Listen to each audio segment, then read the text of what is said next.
ជានៃពេលបច្ចុប្បន្នជាប្រទេសកំពុងអភិវឌ្ឍស្ទើរតែគ្រប់វិស័យរីកចម្រើនឈានទៅមុខបានក៏ដោយសារតែមានការចូលរួមពីសំណាក់ប្រជាពលរដ្ឋខ្មែរគ្រប់រូបជាពិសេសគឺស្ត្រីយ៉ាងអាចសង្កេតឃើញថានៅពេលបច្ចុប្បន្ននេះស្ត្រីមួយចំនួនធំទទួលបានឱកាសជាច្រើននៅក្នុងការចូលរួមអភិវឌ្ឍប្រទេសជាតិលើសពីនេះទៀត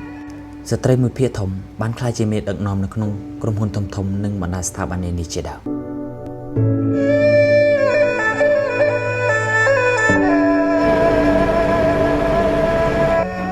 ជាស្ដែងដូចជាលោកស្រីខឹមម៉ូនីសភ័ណ្ឌសប្តាហ៍ថ្ងៃលោកស្រីជាមេចំភៅម្នាក់នៅក្នុងសន្តាគារមួយនៅក្នុងទីក្រុងភ្នំពេញ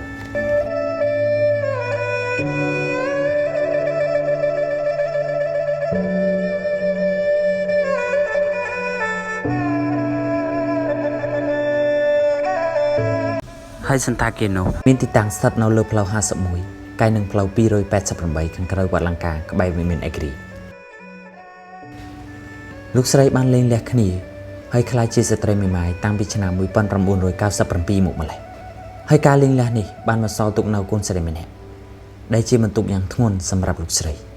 ទោះបីជាយ៉ាងណាក៏ដោយលោកស្រីមានព្រមចុះចាញ់ត្រឹមនឹងឡើយផ្ទុយទៅវិញលោកស្រីបានខិតខំព្យាយាមពុះពៀជំនះនៅក្របឧបសគ្គទាំងឡាយរហូតដល់លោកស្រីទទួលបានជោគជ័យរហូតមកដល់សប្តាហ៍ថ្ងៃនេះបើអ្នកទាំងអស់គ្នាចង់ដឹងពីអាថ៌កំបាំងពីក្រោយភាពជោគជ័យរបស់គាត់គឺជាអ្វីសូមអញ្ជើញទស្សនានៅខ្សែវីដេអូឯកសាររបស់ពួកយើងដូចតទៅ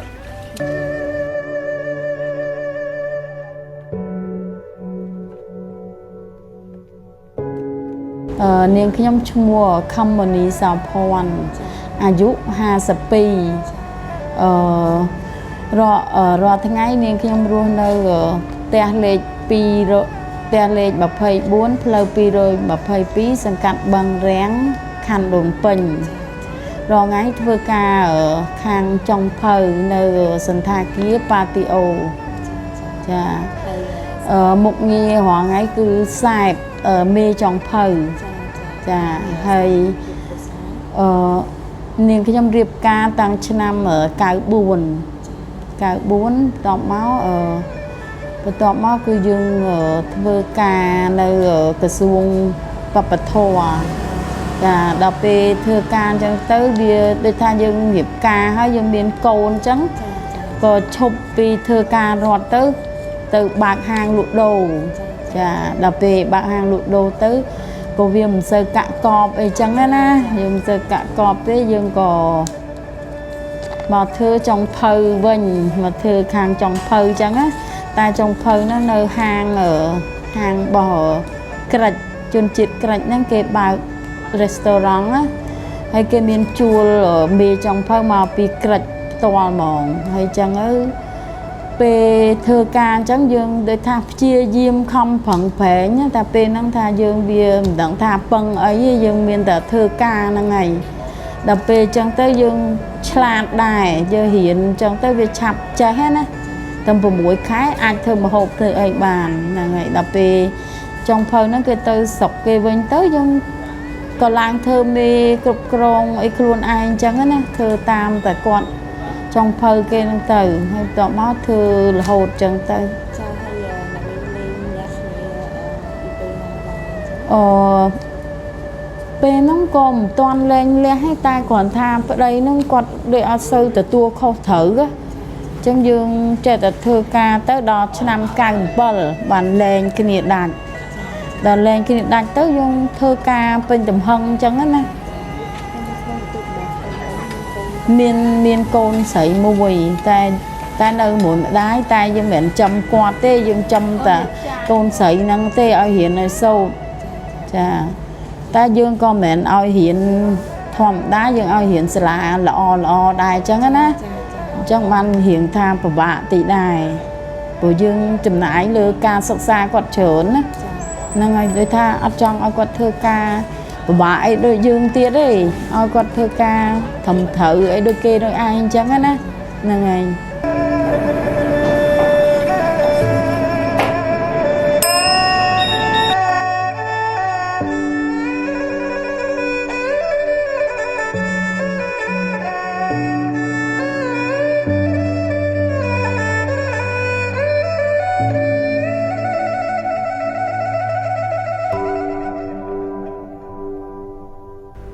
ក្នុងនាមជាស្ត្រីមេម៉ាយម្នាក់វាពិតជាមិនងាយស្រួលទេសម្រាប់លោកស្រីដើរតួជាម្ដាយផងជាឪពុកផង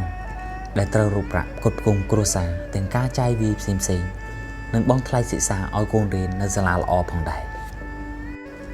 បន្ទុកគ្រួសារទាំងមូលត្រូវបានធ្លាក់ទៅលើលោកស្រីរ៉ាប់រងទាំងអស់តែម្នាក់ឯងហើយលោកស្រីមានគុណស្រីម្នាក់និងម្ដាយចាស់ជោរេម្នាក់ដែលត្រូវមើលថែ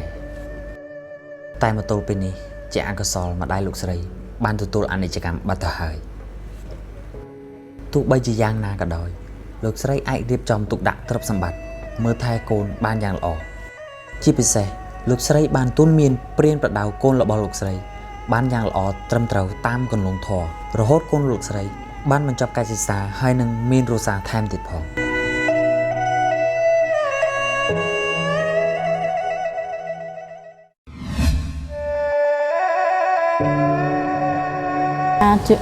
មកដល់រាល់ថ្ងៃជំរុញឲ្យយើងធ្វើការហ្នឹងឲ្យជំរុញឲ្យយើងខំប្រឹងហ្នឹងដោយសារយើងមានកូនត្រូវទេមានកូនហើយកូនហ្នឹងវាស្ដាប់ប្រកបយើងដែរអញ្ចឹងណាហើយវាខំប្រឹងប្រែងរៀនសូត្រអីអញ្ចឹងណាវាអត់ដែរយើងពិបាកដូចថាអញ្ចឹងយើងត្រូវខំតស៊ូណាទោះបីយ៉ាងណាក៏យើងមានតែការព្យាយាមហ្នឹងឯងមនុស្សម្នាក់បើយើងព្យាយាមជឿថាយើងនឹងបានសម្រេចអីទាំងអស់ត្រូវទេហ្នឹងចាហ្នឹងហើយមានតែយើងព្យាយាមដោយថាតាំងពីយើងធ្វើការមានតែការព្យាយាមប្រឹងប្រែងតែប៉ុណ្្នឹងឯងអត់មានស្អីក្រៅពីហ្នឹងឯងបើយើងព្យាយាមគឺយើងបានសម្រេចបើយើងអត់ព្យាយាមគឺយើងអត់បានសម្រេចទេ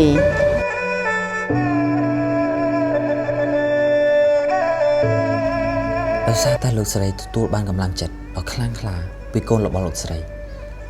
ទោះបីជាជីវិតលោកស្រីជួបប្រទះនឹងការលំបាកបែបនេះក៏ដោយក៏លោកស្រីមិនគិតថាចុះចាញ់នឹងជីវិតមួយនេះឡើយ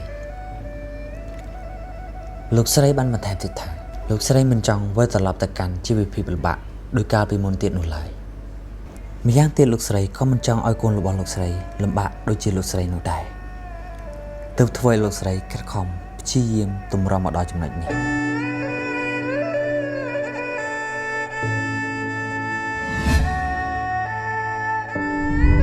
ចង់ផ្ដែផ្ដាំទៅស្ត្រីពេលណាយើងបាក់ទឹកចិត្តអីមួយយើងកុំតូទុនទៅតាមបាក់ទឹកចិត្តហ្នឹងយើងត្រូវខំប្រឹងឲ្យថាយើងត្រូវទៅតស៊ូទៅមុខទៀតចឹងណាគឺមានអីទេមានតែប្រឹងប្រែងយើងកុំឲ្យថាទៅចេះតែចង់ពឹងអ្នកនេះពឹងអ្នកនោះអីចឹងអត់បានទេអារឿងពឹងហ្នឹងគឺក្រួយទេតែគឺខ្លួនយើងគឺយើងខំប្រឹងខ្លួនយើងឲ្យបានសិនយើងកុំចំពឹងអ្នកដូចថាអ្នកផ្សេងអីចង់ពឹងអត់បានទេតែគឺអាការយើងប្រឹងប្រែងយើងខំហ្នឹងគឺយើងព្យាយាមយើងមិនមែនថាយើងអត់ព្យាយាមយើងអត់បានទេទោះបីស្ត្រីហ្នឹងអត់សូវចេះអីក៏ដោយតែបើគាត់ព្យាយាមដូចថាធ្វើការអីគាត់ធ្វើការហ្នឹងគាត់ប្រឹងប្រែងអាហ្នឹងណាអាហ្នឹងគាត់បានជោគជ័យហើយ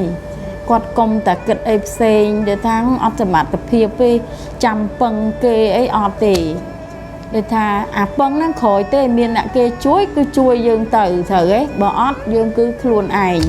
សំខាន់ទី1គឺនឹងព្យាយាមហ្នឹងគឺបានសម្រេចអីទាំងអស់ព្រោះធ្លាប់ខ្លួនខ្ញុំផ្ទាល់ខ្ញុំព្យាយាមណាទោះបីយើងយ៉ាងណាក៏ដោយគឺខំប្រឹងប្រែងអារឿងការងារដែលថាយើងធ្វើហ្នឹងណាយើងប្រឹងប្រែងតែហ្នឹងមួយដើម្បីថាឲ្យឈានបានទៅដល់ភាពជោគជ័យរបស់យើងអញ្ចឹងណាហ្នឹងហើយដល់ពេលយើងបានជោគជ័យអ្វីក៏វាបានមកតាមនឹងដែរអញ្ចឹងមានតែប៉ុណ្្នឹងឯងចា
find that woman is very important in our real life or in our society, we can see that women have a lot of function as a housewife, or even though sometimes they act for father or mother or sister, that is a big part of everyone's. Like in our video, she is a widow that she got a lot of motivation from her doctor, that she can face a lot of problems, solve everything very well, even though raise her daughter to study well and also to make a family good at financial as well. So we have to think that even though the man, or the most important thing is, we said that man is successful, but beside the woman, man cannot success also, because woman is a pusher that can push the man to be successful. So as we are students, we have to commit together. Even though we are men or women, we can successful together. Thank you. I think that reflection on it, women should be strong and try to work hard. Anyway, women are discouraged when they meet the problem, so they could find the solution for solve the problem. However, we don't afraid of the problem that happen to them, but actually they have to work hard for supporting their life, also their family, even though they shouldn't give up and try it all the best. After we interviewed a successful woman already, we can see that even though she is a widow, in the end she become a successful chef and has a great family. Besides that, our economy will be much grow up if women has high education. We as a woman have to think that success doesn't come easily. It takes everything you got and more, but in the end it worth it. We have to work hard, dream big and never ever give up. Thank you. រួមគ្នា រួមគ្នា រួមគ្នា រួមគ្នា រួមគ្នា រួមគ្នា រួមគ្នាលើកស្ទួយ រួមគ្នាលើកកម្ពស់ រួមគ្នាលើកកម្ពស់ស្ត្រីកម្ពុជា Yes